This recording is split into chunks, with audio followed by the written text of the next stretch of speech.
नमस्कार, मैं राकेश। प्रस्तुत हैं आज के समाचार। अभी हाल ही में संपन्न हुए 5 राज्यों के चुनाव का नतीजा आ चुका है, जिसमें 3 राज्यों में भारतीय जनता पार्टी ने सरकार बनाई है, जबकि एक राज्य में कांग्रेस और एक राज्य मात्र 4 साल बनी पुरानी पार्टी ने वहां पर जीत का परचम लहराया है। अब बात करते हैं, इस नतीजे ने सभी को हतप्रभ कर दिया है, क्योंकि किसी भी सर्वे में या किसी भी राजनीतिक विश्लेषक को या राजनीतिक पंडित को ये अंदाज़ा नहीं था कि इस प्रकार के रिजल्ट हमें देखने को मिलेंगे।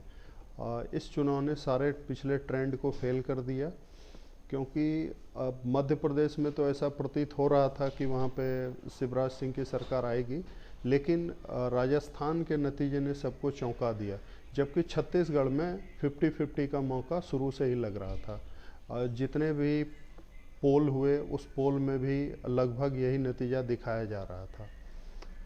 अब बात उठती है कि क्या भारतीय जनता पार्टी के इतने ट्रेमेंडस जीत के लिए उनके नेता तो भागीदार हैं ही, लेकिन इसमें कहीं ना कहीं जो वायदे किए गए लोगों से, जनता से जो वायदे किए गए, उसका सबसे महत्वपूर्ण रोल है।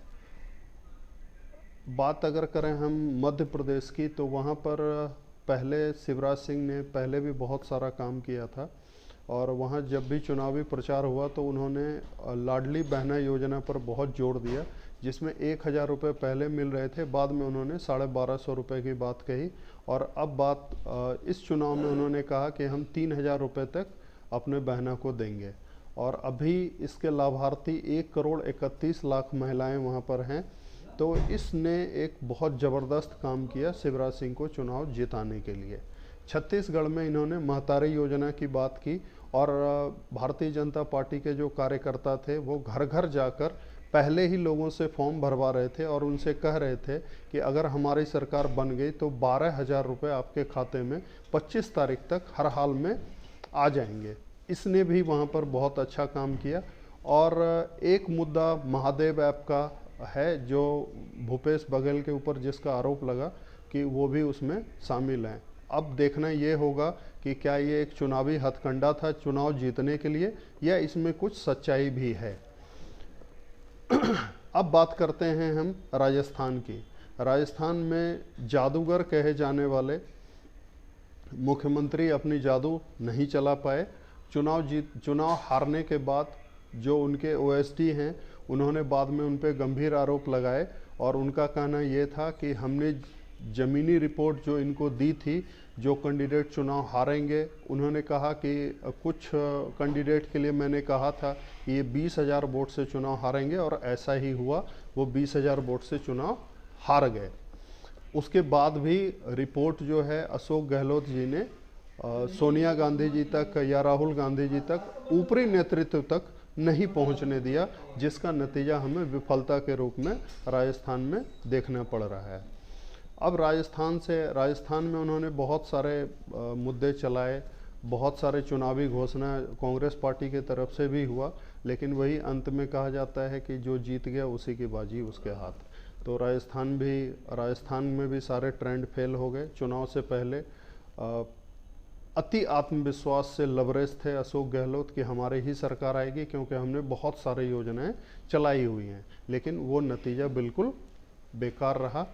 अब बात करते हैं हम मेघालय की। मेघालय में ब्यूरोक्रेट्स लाल दोहोमा, जो कि सरकार में भी रहे, वो इंदिरा गांधी के सिक्योरिटी चीफ भी रहे, राजीव गांधी के साथ भी उन्होंने काम किया, और इनके पार्टी के लोगों ने इससे पहले चुनाव में निर्दलीय के रूप में चुनाव लड़ा था, जबकि इस बार उन्होंने जेडपीएम नाम की पार्टी बनाई। और पार्टी, उनका ये कहना था कि हमारे पार्टी को बनने में काफ़ी टाइम लग गया, फिर निर्वाचन आयोग से जो फॉर्मेलिटी होती है उसको पूरा करने में समय लगा, और इस बार उन्होंने उनके सारे कैंडिडेट चुनाव में उतरे और उन्होंने ज़बरदस्त काम किया अपने प्रचार को, और भ्रष्टाचार मुक्त की बात की उन्होंने, जो कि लोगों तक पहुंची।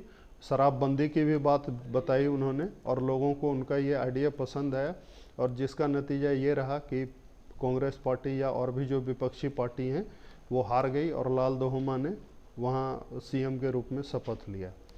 तो कुल मिलाकर बात यह है कि जो चुनाव हुए हैं उसमें जो अब देखना ये होगा कि जो चुनावी वादे लोगों से किए गए थे, क्या चुनी गई सरकारें उस वादे को पूरा कर पाती हैं या नहीं कर पाती हैं, क्योंकि चुनाव में वादे बहुत ज़्यादा किए गए हैं। अब देखना ये होगा कि जो भी सरकार उस वादे को पूरा करेगी उनके पास बजट कहाँ से आएगा, पैसे का प्रावधान कैसे करेंगे वो, और अब अल्टीमेटली जनता को तय करना है कि जो वादे किए गए वो पूरे होते हैं